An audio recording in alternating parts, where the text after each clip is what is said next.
even today. Explain the thread to me. So you get this package. What happens next? Land is king. We're very exercised over land issues on Prince Edward Island. Let me paint a picture of what I initially seen. An individual gave me a package of information, talked to me about some of the things that are going on in terms of land and housing purchases and so on. Is there potential money laundering? Is there an expansion from this base? Good evening and welcome. Tonight we're looking at a place most of the political class treats like a postcard, Prince Edward Island, and asking why this tiny little province is subtly at the center of a very big story: money, land, influence, and the uncomfortable question of foreign interference. Here's the outline. A new investigation, laid out in the book Canada Under Siege, says the patterns are real. Opaque purchases, networks that don't make sense on paper, and officials who somehow never seem eager to look too closely. Then there was the Parliament Hill press conference. Former senior law enforcement and national security voices saying in public that there's enough here to justify a criminal investigation. PEI government has now formally asked the RCMP and FINTRAC to step in. That's not Twitter drama. That's official. So ask yourself, if the smallest province in Canada can move this fast, why is Ottawa still shuffling papers? Where is the foreign influence registry everyone's bragged about? Why are the whistleblowers and documents doing all the heavy lifting while the federal machinery naps? We're going to test that claim under the receipts. No euphemisms, no permission slips. Joining us, publisher Dean Baxendale, former RCMP Proceeds of Crime Chief Garry Clement, and the Honourable Wayne Easter, who spent nearly 3 decades on the inside of federal power. We'll start with how this investigation came together, what the evidence actually shows, and then we'll ask the only question that matters. If this is real, and it certainly looks real, what happens next?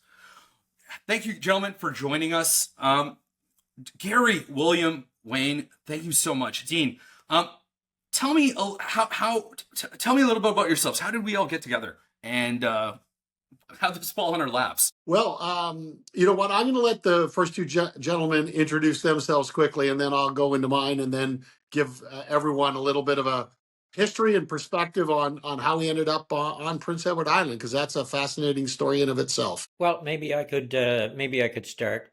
I really got involved in 2019 when a citizen from down east called me concerned about Bliss and Wisdom and the amount of land that the monks and Bliss and Wisdom seemed to be taking over, the amount of housing that they were buying and the houses were remaining empty. So that's how I initially got involved. And I was a previous Solicitor General in the country. I have been involved in a considerable bit of discussions on foreign interference.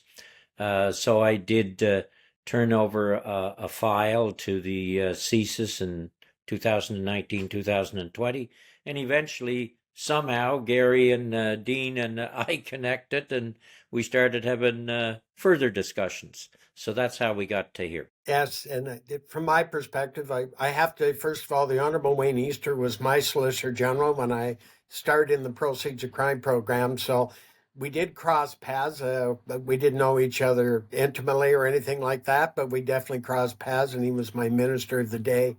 I guess for me, I've been doing this financial crime, transnational organized crime, and even though I left the RCMP a number of years ago, I'm still heavily involved in it. I believe it's not something that anybody wants to, but I think it's a duty. I've got lots of requisite knowledge on it.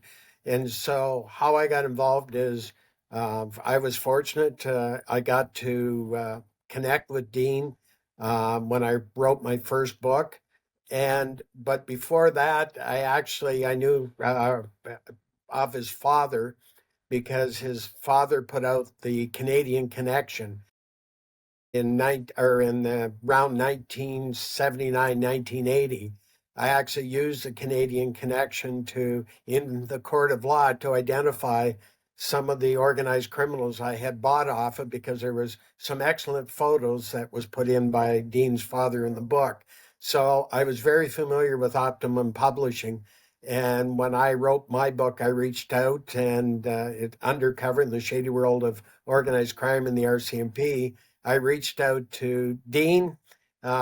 basically said to him, look, I won't be offended if you don't feel this is worthy of publishing. I'll give it to my grandchildren. And we connected. Actually became, I think, kindred spirits. And we've, I guess, fostered a very close relationship, friendship, and are very aligned in what we're trying to achieve in this book. And I'll leave it at that and let Dean go into the background. Well, yes, Garry, it's been obviously great to work with you over the last few years, and Wayne in the over the last year or so when we first crossed paths. Thanks for just introducing and about Optimum. Optimum is a 50-year-old publishing house. My father was one of the brave people in the country who started actually publishing on organized crime. And at that time, it was called the international crime, which is transnational organized crime, where we're at today.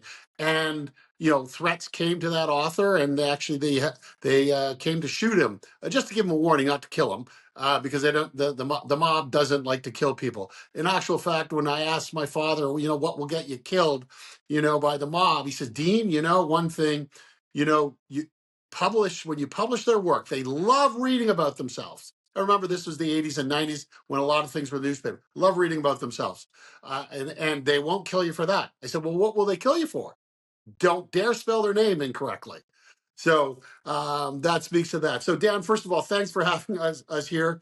We're here to talk about the effects, not just national security, but the very sovereignty of our country. Our investigation didn't start with PEI. It actually began with two books, The Mosaic Effect and Garry's book, Undercover. Which, by the way, his new edition comes out this December. The book by Ina Mitchell and Scott McGregor. Scott was a former military intelligence sergeant in the Canadian military stationed on the West Coast. He was a guy that first identified the intersection of organized crime, money laundering, the movement of that money, influence, espionage operations, and what's called the United Front Works Department, which you'll hear about obviously through tonight in the book. But he ended up briefing this DA, also the DIA, Defense Intelligence Agency, the Pentagon, CSIS, RCMP, all about what was going on. Again, a big intelligence picture of what was going on. They wrote the book. We had a section in the book about Prince Edward Island and about the United Front working on Prince Edward Island, as well as Bliss and Wisdom. I've published a lot of other books as well. We won't get into those. Garry, Michelle Junot Katsuya, who is the former CSIS head of Asia Pacific, was also part of our investigative team, and he really looked at the intelligence and the analysis from that perspective. We had Garry, RCMP, Proceeds of Crime, and my knowledge as a journalist and as a publisher, publishing 10 books on foreign influence, interference operations, transnational repression, and also Tibetan Buddhism. I've worked with the Central Tibetan Administration in Tibet, actually promoting Tibetan Buddhism. So I want to make it very clear when people look at this file, we've been accused of being racist and against nuns and monks. No, this is not about the innocent nuns and monks. This is about the bigger operation that is over top of them, and their links back to the Chinese Communist Party, the Buddhist Association of China. And so we end up on the island because some islanders were concerned, called us. I said, listen, I just want to do a book launch. I'm a publisher. I just want to sell books. Anyway, they convinced me to come. I went and visited with Michelle the first time. We ended up meeting with the same whistleblower that Wayne spoke of earlier, who gave him the file, and we started asking questions. But it took us a long time to get the trust of islanders, to get actual human intelligence from the people on the island, because islanders just don't open up to anybody. So that's how we ended up there. That's a little bit behind the story, and now you can take it from there. Dean, I really appreciate you being here with us, and I really do appreciate Wayne and Mr. Clement joining us. A lot of recurring theme and a lot of analogies or a lot of terms that get thrown around is elite capture, the Vancouver model, and the United Front. So before we get into your book, I'd love you to discuss what elite capture is. Well, elite capture is a process by, be it foreign governments, could be a corporation as well, uses influence operations. It could be what we call simply cash bribes. Oftentimes it's influence operations where they're psychologically co-opted because they have a belief that what they're doing is right.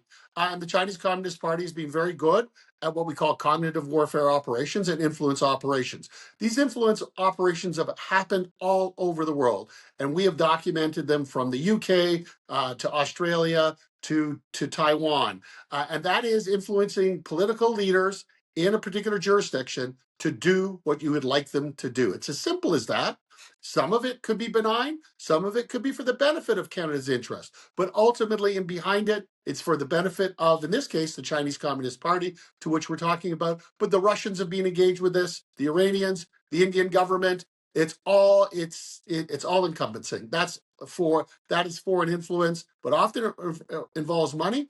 Oftentimes, bureaucrats who have worked on behalf and have promoted policies end up after their careers getting a nice plum job as a consultant for a Chinese Communist Party state-owned enterprise. That's one way that they get a payoff from the government. And that's well documented. Okay, that makes a lot of sense, and it seems like it's very benign. Like it could be like, as you outlined in the book, it could be simple as writing a check. The second term you say you kind of mentioned a little bit, and everyone's heard the term before, the Vancouver model. Can you explain to everyone at home what that is? I think Garry can kind of talk to that a little bit because he's directly familiar with the Vancouver model and in his specialty. So I'll let Garry tackle that. Essentially, what you're looking at with the Vancouver model, and there is a lot of different variations of it, but the reality of it is the Vancouver model is simply a method to move drugs and move money. That's what it really comes down to. And what it is if I want to basically move drugs or precursor chemicals into this country, we allow the chemical manufacturer, they ship the precursors over to Canada, and through either casinos, through the purchase of real estate, purchases are made by a broker here in Canada and for an individual in China. And the precursor chemical factories are paid by that individual that wanted that real estate or wanted the money in Canada. They pay in renminbi. And that is still going on today in a big way. The money laundering that happened in the casinos, we brought it out in the Hogue Commission. And Cullen Commission. In the Cullen Commission, I testified on that. And Sam Cooper's done a great job, but it was actually a professor by the name of Langford out of Australia that initially coined that phrase of the Vancouver model, because Canada has become recognized as a go-to place for transnational organized crime, and especially PRC, Chinese, related to the government, operating in this country. So, and it's great that we're number one at something, and that we've had an entire definition of crime named after one of our cities. You also, like, I hear this term, the United Front. A lot of people think of this as like a very abstract name, but it's not. It's the CCP's influence operation on the Western. Do you mind explaining to the people at home what the United Front is? I'll take a quick stab at that. United Front comprised of about 9 different departments within the Chinese Communist Party. Part of that is influence. One big part of that happens to deal directly with disinformation, misinformation operations, and controlling media narratives around the world. And that may include influence over Canadian media. That's one aspect to it. Another part is under that is also an education, which is the Buddhist Association of China, which ultimately influences Buddhist operations around the world and on Taiwan, and this particular group, Bliss and Wisdom. United Front, though, is about people that are engaged with the Chinese Communist Party to exert influence on local business leaders, to get opportunities in business with Canadians, ultimately for elite capture. It also includes United Front, includes the police stations that you heard about, which were originally reported out by colleagues of mine from Italy, safeguard defenders, and also talked about in the book. But the United Front is was originally Mao's magic weapon, or secret weapon is what it was called. And ultimately it was for influence and behind the scenes to do unrestricted warfare, as we might say, or hybrid warfare behind the scenes, gaining influence over politicians, over business, over community, over economics throughout the world. Thanks for like defining that for me, because like, again, we come back to what Wayne was saying. A big package gets dropped on his desk and he starts pulling back the threads. And the thread kind of comes back to the United Front and this book ultimately. And I'd love to hear you. How did everyone get together? So you get this book, Wayne, or this package, Wayne, gets dropped on your desk, and I quite think it's funny that packages gets dropped on MPs' desks even today. Explain the thread to me. So you get this package. What happens next? Well, in Prince Edward Island, land is king.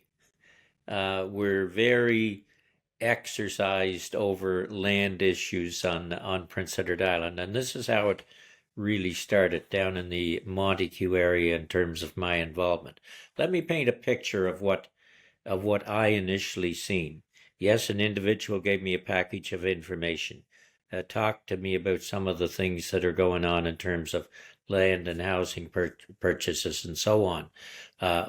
Is there potential money laundering? Is there an expansion from this base elsewhere? Anyway, when you go down to that Montague area and you drive down the Brudenell Road, and it's a road that goes down outside Montague, has a river running down on the north side of the road. And you look and you're driving in the car and the individual says, well, this farm's owned by the monks. This one's owned by the monks and nuns. You skip a couple and then on and on and on it goes. My golly, there's a lot of land seems to be owned by monks and nuns, which have taken an allegiance to poverty. How do they own that? How do they own all that? And then you go into the city, into Montague. Well, this house, it may be empty, but the monks own that. And you hear this all over the place. You go down what's on, I believe it's called the Macmillan Road off the Brudenell Road. It's a road that leads down to the river. 12 or 13 houses in there. 2 locals still live there.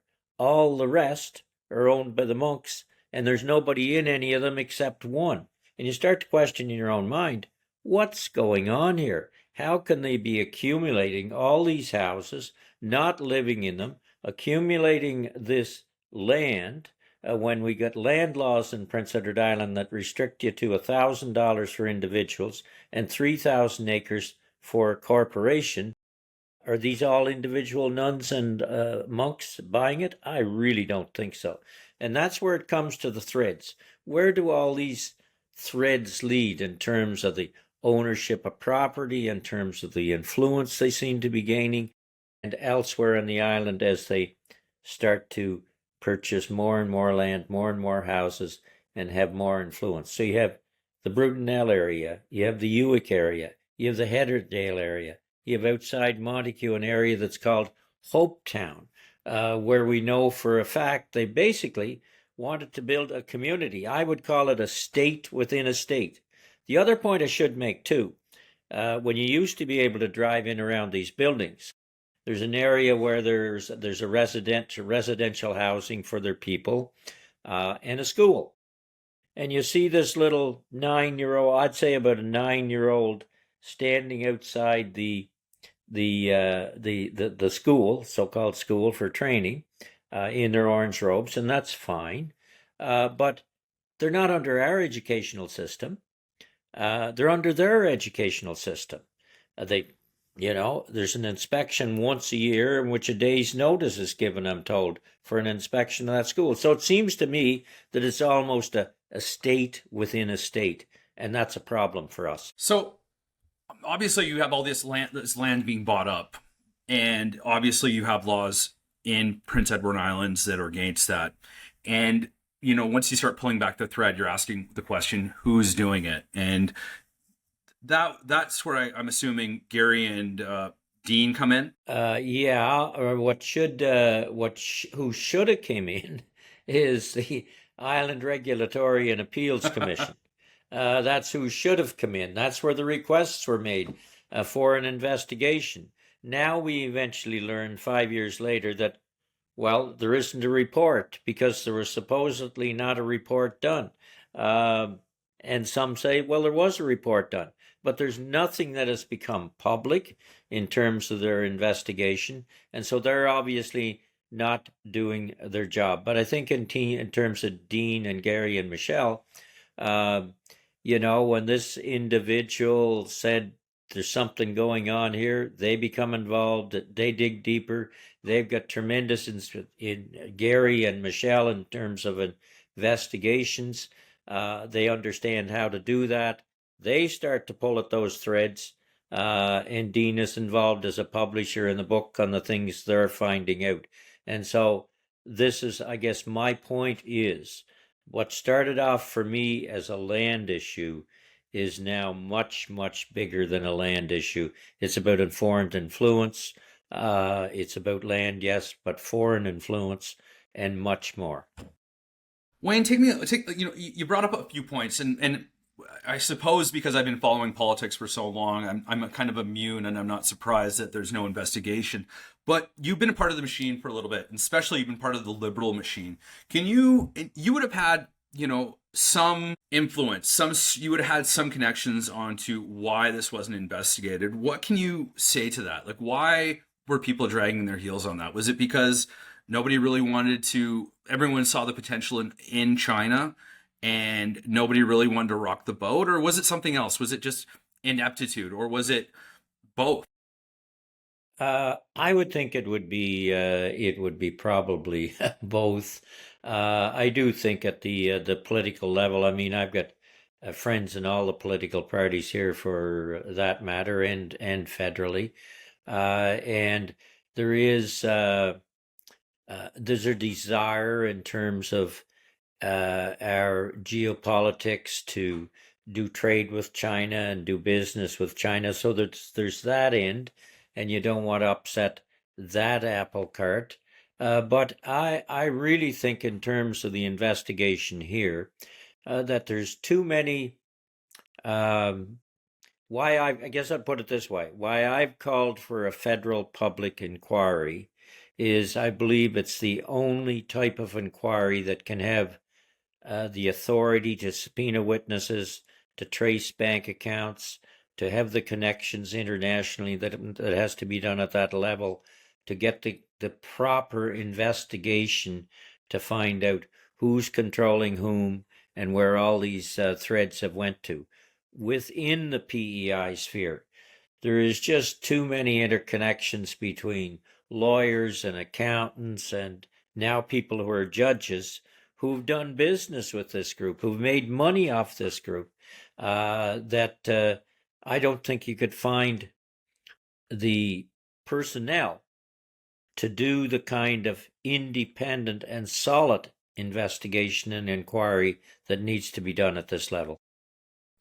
You know, and you mentioned that, you know, and I guess that comes back to what Dean was saying was about elite capture. Because I mean, I think when we go back to the Hogue inquiry, when the original investigation into foreign interference in our country, we look at what, you know, Justice Hogue, you know, his ties to China, and there were several photos capturing him with Chinese elites, you know, him promoting China's interests, and at the same point in time, he's pushing, you know, he's trying to say there's nothing to see here in this foreign inquiry, and at the same point in time, we had to you know, bury what he said and kind of go open up a public inquiry, which I'm glad they did, but you know, so now we've spoken on, you know, the ineptitude. Like, obviously there's some elite capture and people just don't want to rock the boat. So obviously I guess that's where Dean and Mr. Clement come back in and they start pulling the threads. And I'd love to hear what you guys found, because once you start pulling a thread, and Dean, you wrote in the book, you kind of described this very well, is that you're looking at the book and you're like, oh my God, what do we have here? And it seems to be, you know, you're on PEI and you wouldn't expect something like this big to be happening.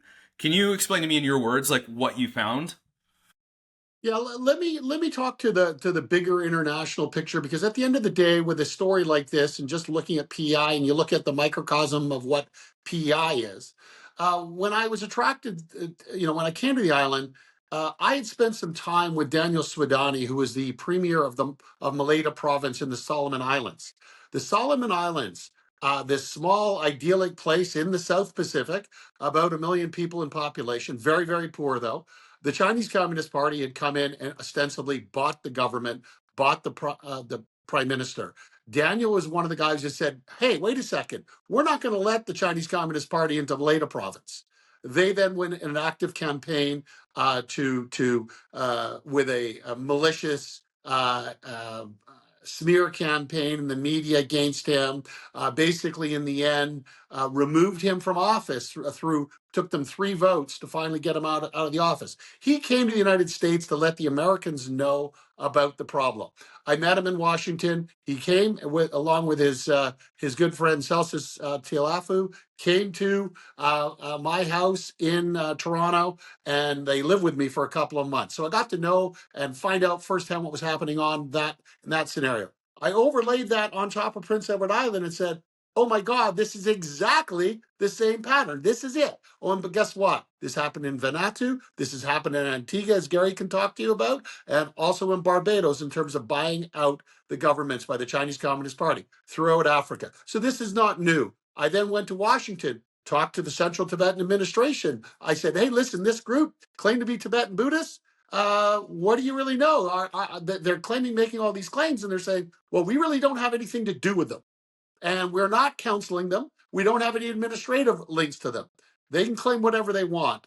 And then I ended up in Taiwan later on. But bottom line, that's where it came. I had to validate the bigger picture, the bigger story before we came back to the island and started really interviewing people and understanding what was going on with the money. And we have lots of testimonies on that. And Garry, Michelle, and I were all involved with interviews. So I think Garry can speak to now going back to PEI and saying, what do we see? Yeah, happy to add on it. But just before I do, if you don't mind, Dan, I think it's important to realize that this has been going on for decades in Canada.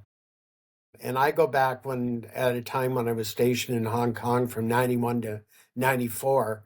And at that time, I was working with the Organized Crime Triad Bureau with the Royal Hong Kong Police. Ended up working with an individual by the name of Brian McAdam from immigration. And we put together a paper on what triads are and how they were impacting Canada.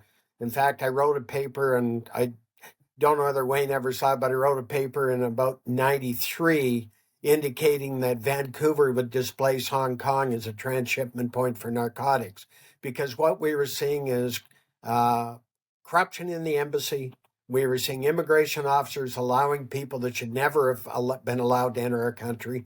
And we were seeing these multi-billionaires that had a history of triad involvement almost being offered a gold passport to come to this country, all in the name of investment. It was at a time of the entrepreneur program. You paid so much money and you were able to come to this country. I wrote extensively and worked with, as a result of that, Michelle Katsuya started from a lot of the intelligence briefs that Brian McAdam and I sent over, started a project called Sidewinder. And it was a report that looked at what was happening to this country. That got shut down. That got shut down. We've been told by the government, doesn't matter, it got buried. And basically from then on, it was almost a hands-off approach, not looking at China. It was always because China was going to be in the best interest. I've always said, because what hit home for me was early on, about 92, I was at an event in which China was there. This general and I were talking, and I brought up about Tiananmen Square. As you can probably tell, I usually don't have much of an opinion. But I brought up about Tiananmen Square, asked him, I just can't understand how a human being could allow that to happen. This is a quote. I've never forgot it. He says, Mr. Clement, if you had 100,000 trained monkeys come into your city, you would have done exactly the same. That's when I realized with the Communist Party of China what a human life is worth. And I've never forgot that. And as a result, I've followed China now for ever since that period. I've done more reading and research. And what happened in PEI was really sort of the culmination of what we've seen across this country. I mean, British Columbia is ground zero. Ontario's ground 0.2. And we're now dealing with Prince Edward Island. Prince Edward Island is a great model to look at because it's small. But what we're seeing there is money laundering. And people argue that we can't definitively prove it. I agree with them. We can't definitively prove it because I didn't have search warrants or production orders. But in my years of working in money laundering, and unfortunately, I've given expert evidence on this in many cases, including organized crime, the formation of the companies, the intermingling of funds, the purchase of real estate, selling that real estate, seeing it rebought by still people within the diaspora there and sold again for more money, and seeing the amount of cash that was coming in, brand new $100 bills consecutively numbered. We're talking hundreds of thousands of dollars. We Millions. are talking money laundering. Millions. Yes. Dan, if I could just Go come ahead. in for a minute, your point on Go ahead. your point on PEI. You're in PEI, and yeah, it's a peaceful, tranquil place, but it's small. It's the same when I always used to say to some of my colleagues from Ontario, if you're trying to bring in a business, it'd take them 3 weeks to get a meeting with the premier. Well, I could have a business come in here, and within a week I could meet with the federal agencies, with the premier's office, with the provincial agencies, all within 1 week. So if you can influence a few people here, you can have a heck of a lot greater influence over the whole than you could if you were in a bigger province. No, that makes sense, and I'm glad that you brought up the housing model because here in BC we saw it firsthand, especially around, I think it was around 2011 when the Olympics happened. We kind of saw housing for the first time detach from medium income, and it exploded. And we were talking about it back then. It was like that had to do with proceeds of crime, but nobody really wanted to look at it. And more to your point, talking about like why, and you can see why that governments don't really want to get into this, because once you start pulling back the thread, obviously you're increasing the GDP of that province. The short-term gains are real. You're getting more taxes from land property. When we talk about tracking this, like, do we have real tools to actually track this? Because again, you said that there you could have done it with with warrants and other tools, but there has to be other tools that like we already have for the RCP to use. I guess I can answer that very. I ran the proceeds of crime unit. I was fortunate to be there when it was proceeds of crime was established. At that time, the RCMP operated, thanks to the government, integrated proceeds of crime. Was probably one of the best systems that actually existed and should have been maintained, because the proceeds of crime units had to report annually to Treasury Board. The RCMP could not take the funds from that group, and we had to report results to Treasury Board. Probably one of the smartest things the government ever did, in my view. And so obviously very results orientated. We got the best people we could possibly get and trained them appropriately. Today, there's a number of things that have happened since that time. Number one, total erosion in the skill set. And I can't emphasize that enough. It's a total erosion.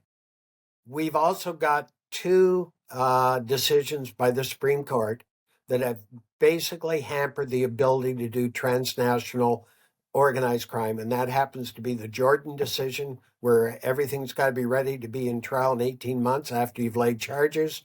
And you've got Stinchcombe, where everything, and I mean everything, has to be disclosed, including I've seen investigators' files get called to court and have to be disclosed. The problem with that is if you're working, and transnational organized crime is exactly that, it means you have to work with your international partners. Well, the problem with that is oftentimes intelligence is available that could help Canada, but there's an ongoing investigation in that foreign jurisdiction. So they can't give Canada the information because Canada, if they've laid charges, has to disclose that, which could blow a 5-year investigation in the United States. Our sentencing provisions are laughable.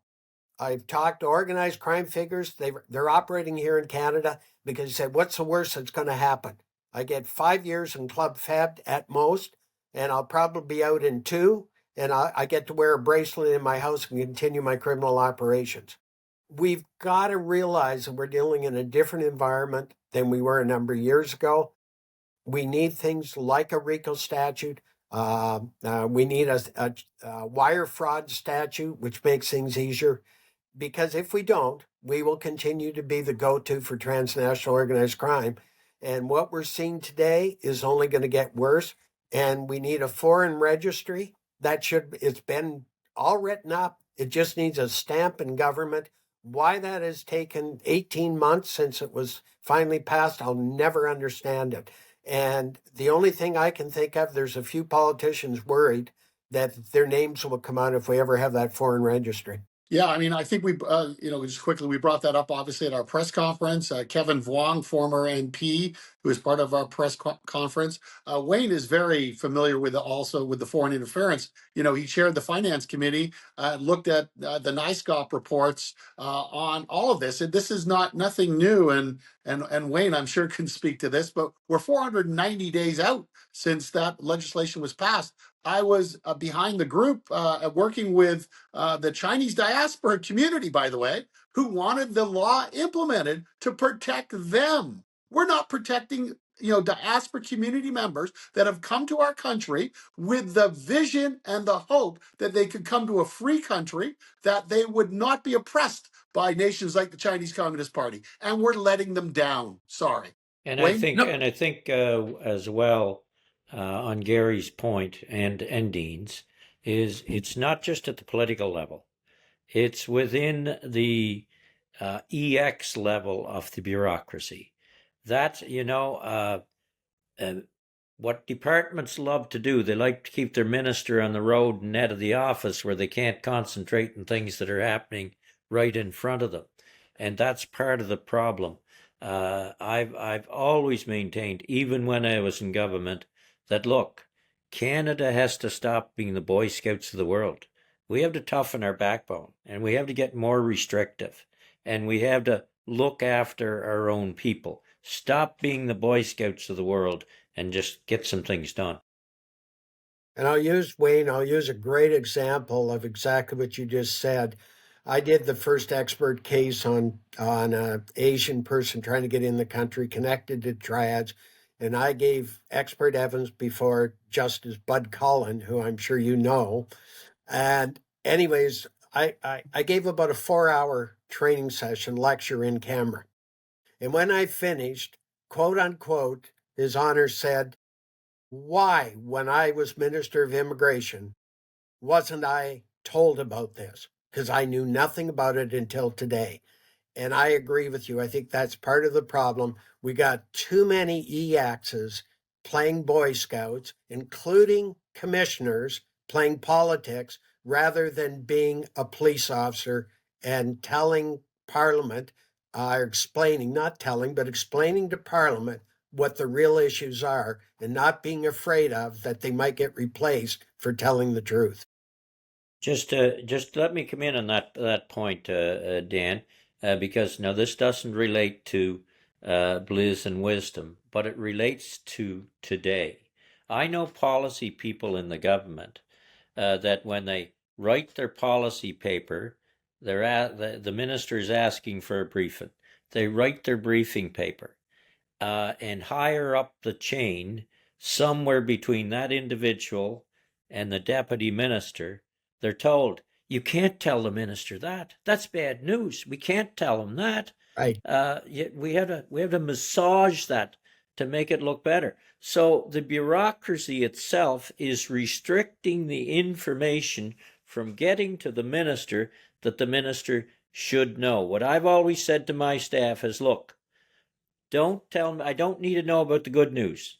Tell me the bad news, because that's what I really have to know. But that's not happening, and it's been restricted at the bureaucratic level on getting to the minister. You know, I hate to term the coin swamp, but it almost seems like that's exactly what it is. You know, so, you know, Dean, and you mentioned some stuff in your book. You mentioned that, you know, we got some reoccurring themes, and it's almost like that you saw this happen before, and you were able to look at PEI and you were like, well, this is exactly like model for model what happened prior.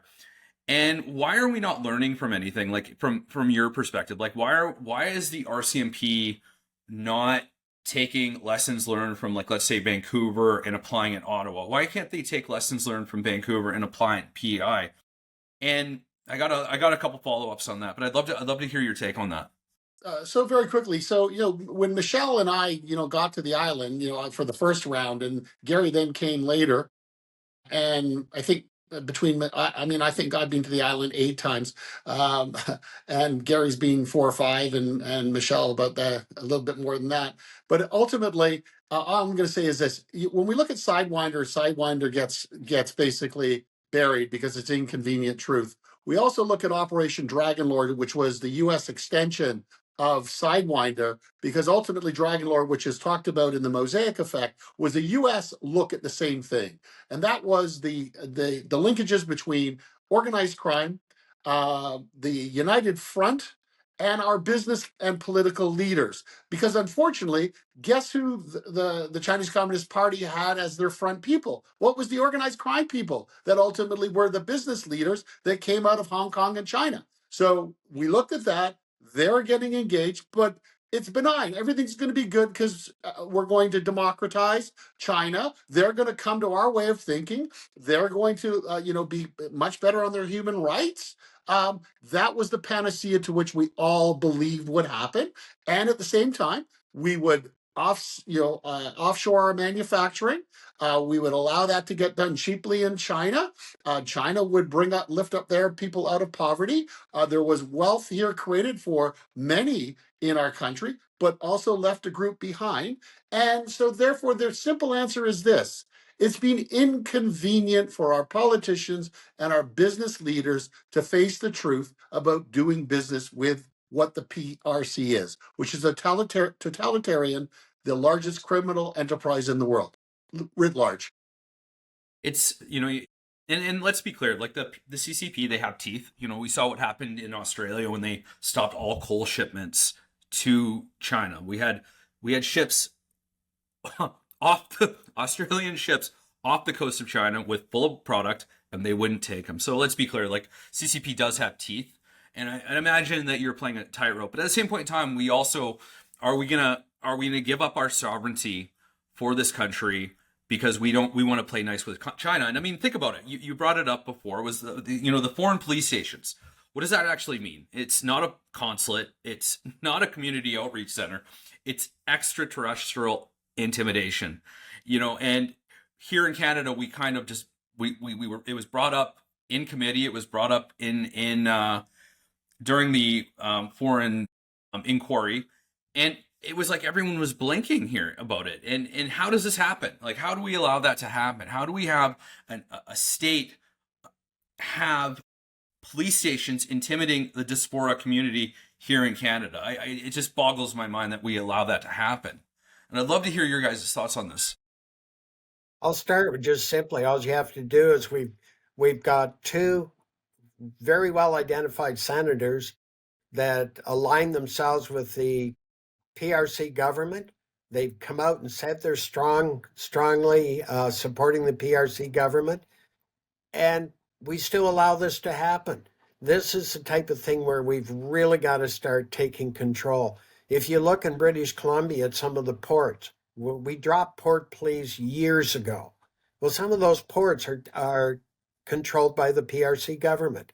We got information on one in Quebec, deepwater port that's controlled by the PRC government. We've got to wake up and realize that. And somebody asked me, why am I still doing this? I mean, I'm like Wayne. We've been around a long time, and a lot of people probably would like to see us both be quiet and go to retirement. But I firmly believe that I owe it to my children, my grandchildren. This is not the Canada that I think we want to leave behind.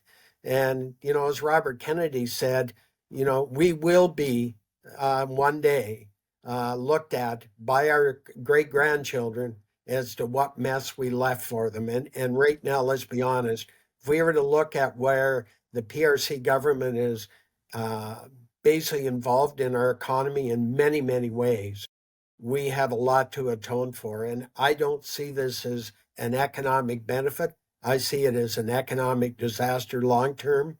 And I think we just got to, as I agree with what Wayne said, I think we got to grow a backbone and quit being the Boy Scouts. We've got to start going back and doing what our World War I and II veterans did, fight for this country. Just spinning off what Garry said, he talked about long term, and this is when you look at the political cycles, if I could put it that way. In Canada, we think, in the United States, they think in 2-year time frames. We think in 4-year time frames. China thinks in a century time frame. That's the way they've always been, and they are slowly. You look at at what they're doing in some of the African countries, how they're putting roadways in, ports in, how they're gaining more and more influence.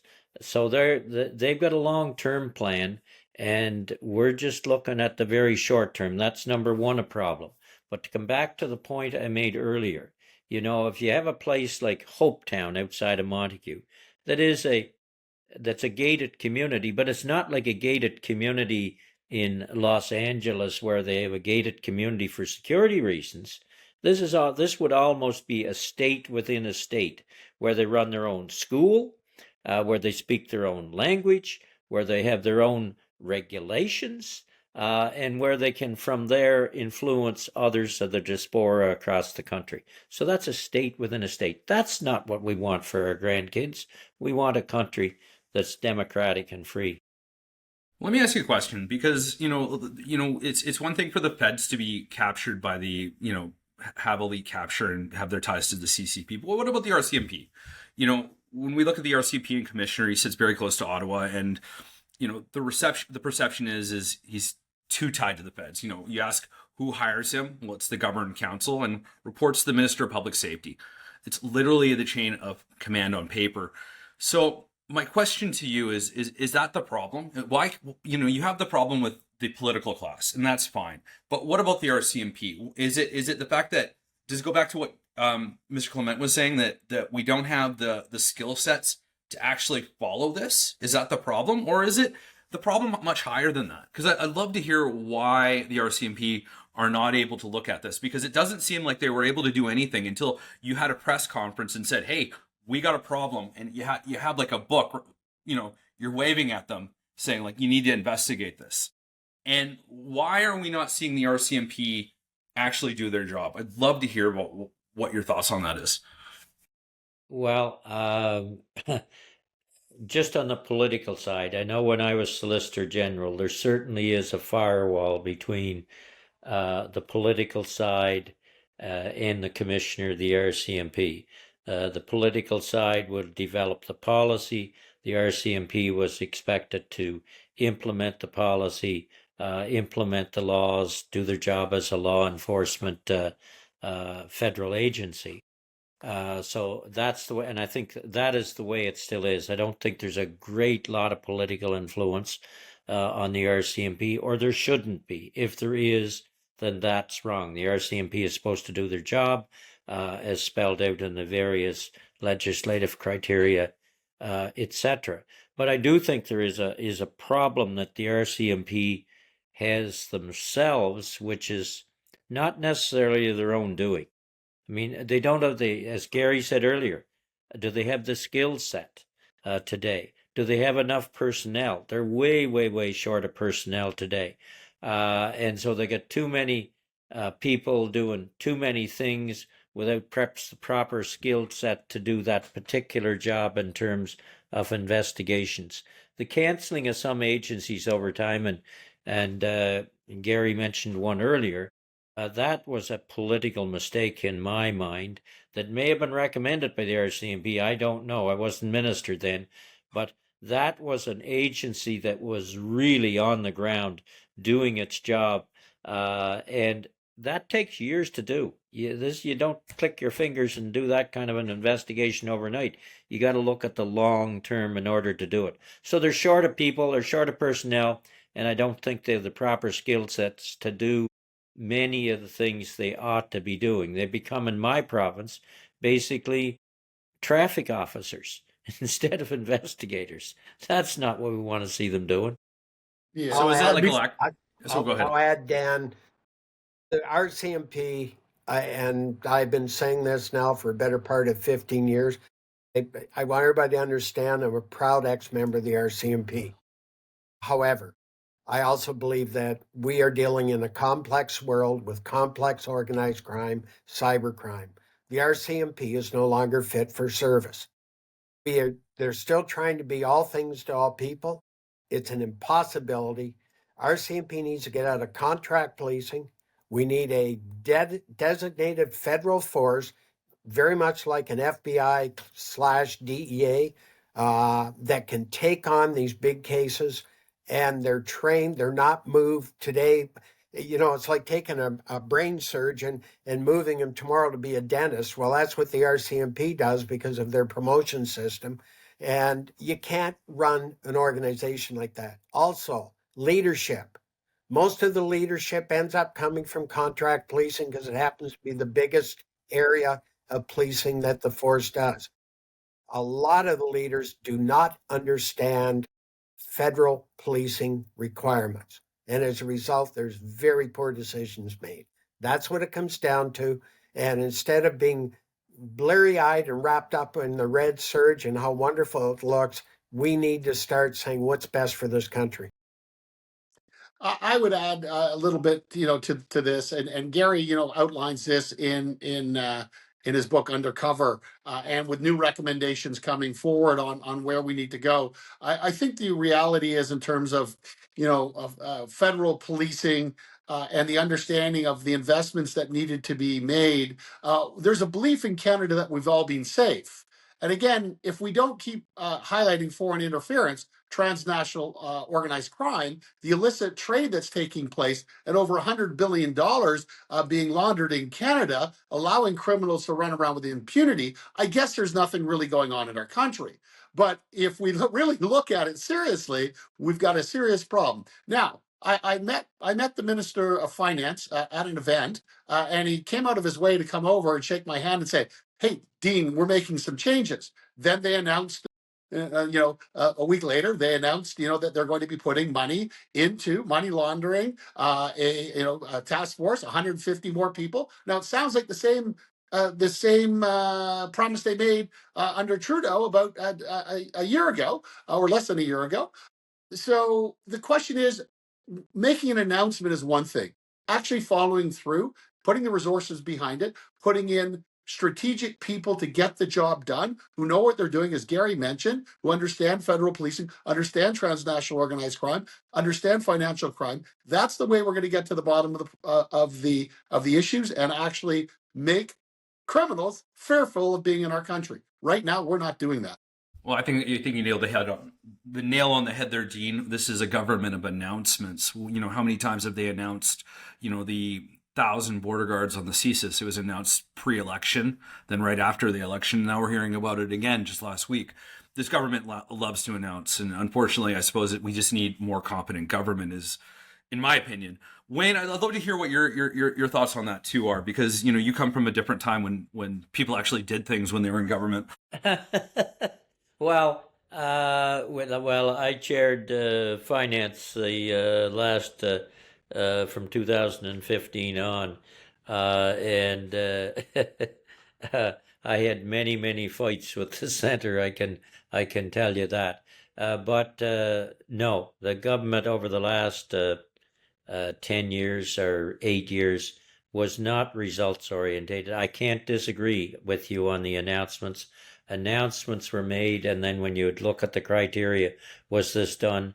No, it never really got finally implemented. And that is a real problem. And it's something that Canadians should be asking of their MPs. When you make an announcement, let's see the results. And there's one thing I will admit I do like about Kearney. He seems to be results orientated, but we haven't seen the results as yet. So let's start to see them soon. Oh, I'll bite my tongue on that one. But yeah, you know, You don't have to bite your tongue. I know what you're thinking, but he claims to be results orientated, and what I'm saying, okay, let's start to see some results here. No, I don't disagree with that. I suppose my biggest takeaways is that we still have the same ministers, we still have the same bureaucracy from the last 8 years, Wayne, and who has really changed? Did we really change that much? Because when Carney came in, who did he bring in with him? He brought in Marco Mendocino, who was a failure as safety minister. And then he brought in David Lamenti, who basically covered for the SNC Lavalin scandal. So, you say he's results orientated. Is he? Because when I look on paper and like what's actually behind him in the infrastructure, I don't see a whole lot of change. I see that he brings in a housing minister who's Gregor Robertson, who oversaw one of the worst housing crises in the country. And you're putting him as the Minister of Housing. So, I mean, I don't really, we could talk about all day about that, but I hope you're right. I hope that he is results orientated. I hope that he looks at the people that he has around him. And if they are failing, I hope that they're accountable. Because right now, I don't see a lot of that with this government. I don't see a lot of, and I'm not saying that as a partisan issue. I'm saying this as an observer of what we've seen, because we haven't seen a lot of objectionable action from this government. I remember when $18 orange juice got you fired, and we haven't seen that with this government. It's almost like, yeah, it's fine if he doesn't know about an RPAL. That's fine. Let's take away all the guns. He doesn't know the policy. Let's take it away. I mean, it's just it's one of those things where I look at it and I look at when the rubber meets the road, and I'm very disappointed as a taxpayer, as a citizen. But and I'm kind of digressing here a little bit, because we put the book together. You all come together and we do the Parliament Hill press coverage. And for those who missed that, what were the key takeaways? Because I'd love to hear what the perspective was. You come to a press conference in Ottawa, and what are the takeaways? And I'd love to hear what happened after. Okay, well, let me just quickly start. I mean, the press conference was, we had Kevin Vuong, we had Wayne Easter, we had Garry, myself, Sam Cooper, the author of Willful Blindness, and also former Lieutenant General Christopher Coates from the Macdonald-Laurier Institute. Originally, this started out, we were just going to do this event at Macdonald-Laurier, and then Kevin and I got talking, and I talked to Wayne, and then I talked to Garry, and then we said, well, you know what? Let's do a press conference, because let's let Canadians know exactly, what's going on behind the scenes. Let's have our unique perspectives come out. And that's what we did. And then from there, things started to roll very positively to the point where the government on Prince Edward Island, and also as soon as we did our press conference, the very next day, all of a sudden the IRAC commissioner says, oops, sorry, there's no report. We actually didn't do one. There was an investigation, but no, we did. There are some, but oh, no. Anyway, nothing to see. And of course, Islanders who had believed all along that they had investigated this group, thinking, oh, the government had it handled, were clearly lied to about the process. And then next thing, Rob Lance comes out 10 days later, the premier of the province, basically extolling some of the things in our book because of the investigation, and saying we're demanding an RCMP investigation and FINTRAC. But this gets back to the point, and Garry will speak to this, and so will Wayne. This is not where we need to go, because this is not going to get us to where we need to look at the entirety of Prince Edward Island and foreign influence, money laundering, etc. FINTRAC needs to do their job on Scotiabank, all the banks. So anyway, Garry and Wayne, you can talk to that. Go ahead, Garry. Yeah, well, I guess the only thing I would add, I think what has struck me is over and above what came out of PEI was also that RCMP has come out and said that they've investigated this. There was nothing to see. I'm disappointed that they even bother wasting their breath coming out with that because they never interviewed a damn soul, from what we've been told. Yeah, they did a paper exercise. However, I ran a lot of investigations, and unless you talk to people, you sure don't get your information. We wouldn't have the book written if we hadn't talked to the islanders. Nobody has approached us, even though that we offered, including I wrote the commissioner, said we'd be happy to do a briefing. Not one person has reached out to us. I think recently Dean had somebody reach out, but this has been going on a long time. I think it does deserve an investigation. I don't believe it's going to happen. And that's why I think it's fundamental that we have a public inquiry, just because this isn't just Prince Edward Island. Prince Edward Island is a great example and is a great case study to hold up. But as you well know, Dan, Vancouver's worse, Ontario's worse. We really got to get a handle on this. And if our politicians want to be on the right side of history, they better soon start standing up, because this is a serious matter that's going to affect future generations in a big way. Just the main role I played at the press conference was just to outline how this started from my point of view on land and Prince Edward Island with basically the land issue, and then it leads you, when you hear from others, that there's a lot of other things involved here, and the only way you're really going to get to the bottom of it all is through a federal public inquiry, with all the powers that inquiry can have in terms of its authority with banks, with individuals, and internationally. And when you go back to the so-called investigation that the RCMP supposedly did here, you can't have a traffic cop realistically investigate money laundering, land transactions of a global corporation. That makes no sense. You need something like what was in place before, like the integrated proceeds of crime, and all the training those folks had to find all the linkages and get to the bottom of the issue. That's what you really need. That's why you need a federal public inquiry, and you need the proper people to do that investigation. And one more thing I'll add, Dan, is, and I'm hoping the Prime Minister sees this, because I'm going to challenge him. We know that his former business has a lot of ties into Chinese businesses. Here's a chance for him to show that he really does support Canada, and it's a chance for him to stand up and call this inquiry for the betterment of the country. And it will dissuade a lot of people from a belief that he may have been elite captured. I suppose if we are results orientated, we would see that. I would absolutely agree with you, Gary. So, I hope that happens. I'm highly doubtful.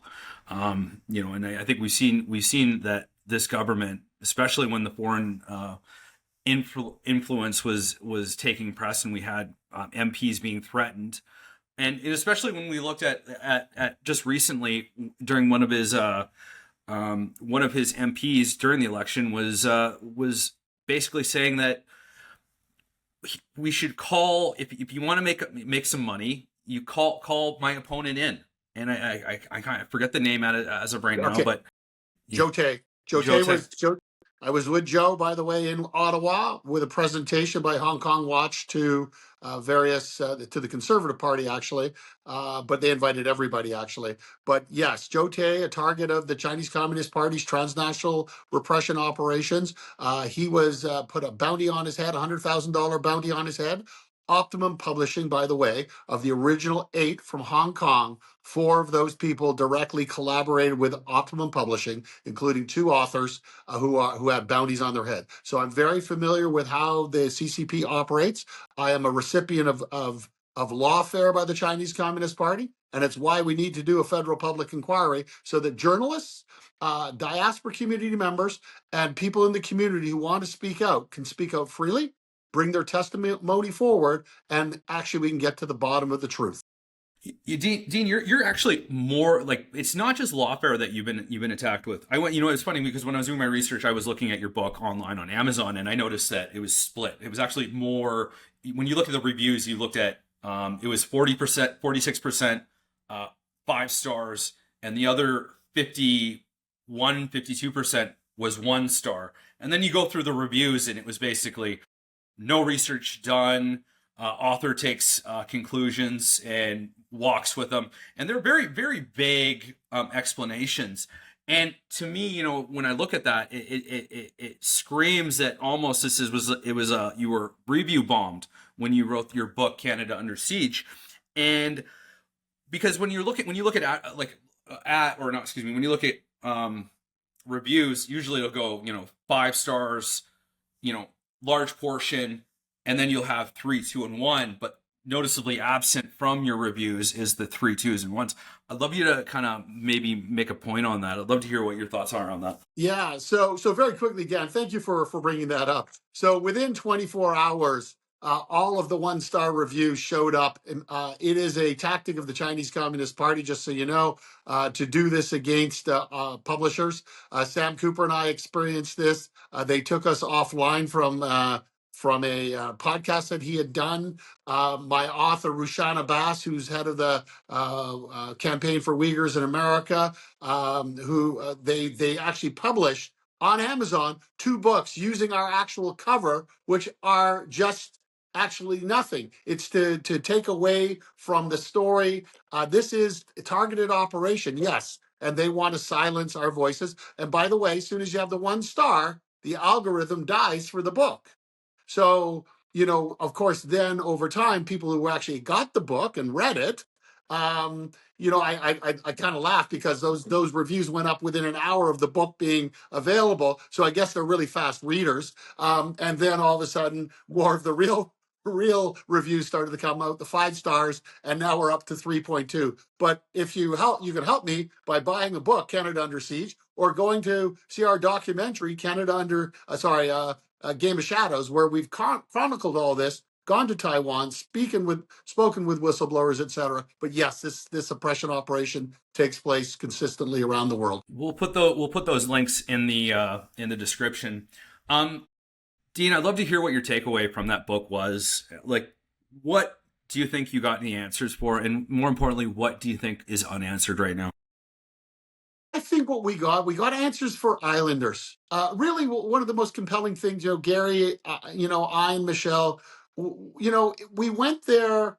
I knew there was a global story, and I knew the linkages back to the CCP, but I had to prove all that out. But more importantly, was what's happened to the island. And Wayne has spoken to this quite eloquently already today. So what we've gotten from the book so far is a recognition that, hey, I guess all the stuff, the politicians, oh yeah, maybe some of this stuff was going on. Maybe we should have investigated. Maybe we should have done something. No, I think there's a recognition. There's an island movement called Save PEI that are all working together as democracy in action. So I think really what we've done, the authors of this book, is we have galvanized people on the province to question their politicians, question their officials, question their business leaders. What's going on? This is the most satisfying thing I think Garry, Michelle, and I have gotten from this project, is just seeing democracy finally in action. Dan, the best place to do a survey in any community is go to the coffee shop. I'll give you an example of this morning. Once a month, I have breakfast with some of my old Nova Scotia Agriculture College buddies. And so there's a table of us in a restaurant in Cornwall. So I sit down. This is the first topic they ask about. What about this issue of Bliss and Wisdom, or the monks and PEI, and their influence in this country? When I'm walking out of the restaurant, I get called over to 2 more tables, basically the same question. So the discussion in Prince Edward Island here now is kind of on the breeze, which puts more pressure on the political players. I mean, all three leaders now, the Green Party, the Liberal Party, and the Conservative government, all have come out calling for one kind of an investigation or an inquiry or another. So that's important. So the pressure should be able to continue to build. Well, I'm glad that we're moving, and there is political pressure on this because it is important. And like you said, we need to move forward because, the future generations really depend on this, and we can't have, elite capture because it's either we're Canada or we're not. So, and I'm very disappointed that we don't have a political class that sees that. Dean, back to what I was saying though, what do you think it went unanswered though? Like, more importantly, do we have any questions left on your book? Like, do you feel like there was one thread that you couldn't pull and that you're still questioning about? I think we put the book where it should be at this juncture in time. There are lots of questions still to be answered, and they can be answered by a proper investigation, going to some of the witnesses that we spoke to. I would say this, though. The reality is, in this book, in terms of all the documents that I studied, and literally I studied thousands and went to experts around the world on this. I would say just very simply this about the book and the investigation is that people who are looking at this book and wondering what's really behind it should be concerned. We put in 25% of the data points. Right. There's 75% more that aren't in there. If I was them, I'd be concerned about that. And as any good journalist or any good publisher understands, there's only so much the public can consume at one time. This is a big enough story, and it crosses international lines from Taiwan to Delhi to Dharamsala with His Holiness himself. And this story. This is very complex, and we needed to tell it as authors in a way that people could understand the intersection of all these things and how they end up in Prince Edward Island. But bottom line is, the population on the island have been somewhat manipulated and used in a false sense of security, and ultimately not told the truth for many years. And who knows, maybe everything is just fine here, but there's a lot of things that need to be answered. Gentlemen, I really do appreciate, we're hitting the top of the hour, and I really do appreciate you spending the last hour with me. Where can everyone find you? Like their social medias? I'm open on the internet. I ran my own company. I'm still working full time. I started when I was 4 years old, so I'm on the Freedom 85 program. But I think we're all accessible. As I said, I'm easy to get a hold of. Anybody checks me out, I'm on the internet, and it's one of those things, and I'll speak for all of us. I have to say that I walked out of PEI because of the group of citizens that have come out, and what I saw was real Canadian pride, that you get a bunch of Canadian people together with a common cause. That's when Canada really comes out and shines, and we owe it to those group of people, brave PEI Islanders that have come forward, because it's them that made this story, but it's them that I hope the rest of Canada takes a notice of and starts to do the same thing in other provinces, because this is what we need Canada-wide. And I just want to add to about Wayne here very quickly. I want to thank Wayne for his bravery in really taking on this. I mean, he was aware of things before, things he thought that were being looked after. It was only through us engaging with Wayne and Wayne really looking at the story even deeper now and talking to friends on the island, etc. I mean, Wayne is really come out on behalf of Islanders to do what's right. And he should be commended by Islanders. And if there's an order of Prince Edward Island, he should be getting it.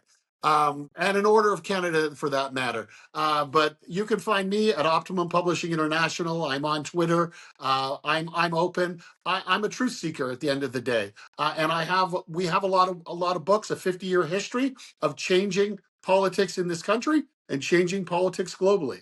Our motto is very simple, Dan. We're strengthening democracy one book at a time. Dan, and then you can find me on social media. But look, I live in Prince Edward Island. It's not hard to find anybody here. You just ask anybody on the street corner, and they'll know where I am. Wayne, I appreciate you. I think Dean said it well, is that, you're really showing what the political class should have, and that's called integrity. And you're demonstrating it by sticking up for your, Prince Edward Island and bringing this to light. So I want to thank you as a Canadian. I think that you're a true patriot for doing it. Do you have any last words there, Dean? No, listen, Dan, I'd just like to thank you and your audience, for engaging us tonight or whenever they're going to watch this podcast. It's been great to come and talk about things. This is, a very complex subject. There's, we could spend hours on this and getting into fine details, but I think you've done a marvelous job of asking the poignant questions, getting us to open up on a number of different things. And I just want to say thank you. And to Canada, this is about us. This is about saving our country. This is about standing for democracy. And no matter what our trials and tribulations are with the Americans right now, we're going to have to find a way to work with the Americans. And we're going to have to find a way to also work with China. And all of the nations of the world. But we need to do it on Canada's terms, not on theirs. I couldn't have said it better, Dean. So thank you so much. Gary, any last words? Yeah, I just want to say this wasn't something I would have thought I'd be doing at this stage of my life. But I really believe in what I'm doing. I believe it's right for Canada, and I'm glad to be part of it. I'm honored to actually work with Wayne and Dean on this, and Michelle. We've created real bond. As I said, I knew the Honourable Wayne Easter when he was Solicitor General. He happened to be my Solicitor General way back when we actually did some great police work. And I think the capability is there, but we really have to redefine what we're doing. And I hope when my book comes out in December that a few of the politicians read it. I know some of the current colleagues that are in the RCMP probably won't be happy, but there comes a time when we got to do what's right for the country. Yeah, we can't always put dirt under the rug there, Gary. I'm glad you're doing it, and I can't wait to read your book. Look, I think all three of you deserve the Order of Canada. I think that anyone puts their life and reputation on the line, which you three have done, deserves recognition. And I think the three of you are true patriots. And I think that when Canadians look, they should look at what you're doing, and you're leading with integrity. And let me be clear. This is not the country we were promised. It's a place where the smallest province has to beg the largest government to do its job, where whistleblowers carry the risk while people in charge carry on with their talking points, where ongoing becomes the excuse for never. We just spent an hour walking through, through the foreign interference in PEI, and what we see is a pattern so obvious it barely qualifies as a mystery. Foreign money, shell networks, captured elites, and a federal class that treats sovereignty like a branding exercise. And when regular Canadians ask the questions, they're told to calm down. Be polite. Wait for the process. Let me be clear. This is not leadership. It's sedation. So here's the truth nobody in Ottawa will say out loud. If you don't defend your borders, your institutions, your property records, your elections from police, from political pressure, then you don't have a country. You have a logo. A PEI showed more courage in a week than the Capitol has shown in years. And that should shame every federal official who thinks a press conference counts as action. So what now? We don't wait for permission. We demand sunlight. Publish the letters, publish the exhibits, publish the metrics. Foreign interference inquiry now. We need orders issued, cases open. We need a foreign interest or a foreign registry that actually exists, an IRAC with teeth, and law enforcement that follows the money without asking who might be embarrassed. We have to stop pretending elite capture is a conspiracy when it's just etiquette with a price tag. This isn't partisan, it's basic. Tell the truth, enforce the laws, protect the people who built this place. That's the job. And if the people paid to do it won't, then replace them with people who will. We want our country back. Not next year, not after the committee, now. Gentlemen, thank you so much for being with us. Thank you for having us. Great. Bye-bye. There we go. There's the book. If you're still here, good. It means you're paying attention. It means you're not asleep. You're not gaslit. You haven't been bought by the media spin or the liberal fairy tale that everything is fine while the country burns. I'm Dan Knight, and this is The Opposition. They have the consultants, they have the lobbyists, they have the legacy press, CBC, CTV, Global, spoon-feeding you government-approved talking points like it's North Korea, but with a better wardrobe. But we have each other. We've got the truth, we've got the grit, and we have the absolute audacity to stand up and say, no more. No more fake budgets, no more climate virtue signaling while our economy crumbles. No more surrendering your sovereignty to Brussels, Beijing, or Beltway elites. You can find me on Substack or Twitter, Dan Knight MMA, or on Instagram, and wherever honest Canadians are still allowed to speak freely. If you like what you heard, like it, share it, send it to someone who still thinks for themselves. We are building something here, not just commentary, but a coalition, a resistance to the rot, a community that refuses to bow, bend, or beg for permission. They have the legacy media, but we have you. And if we stick together, they don't stand a chance. Let's make it count. I'll see you on the next episode of The Opposition.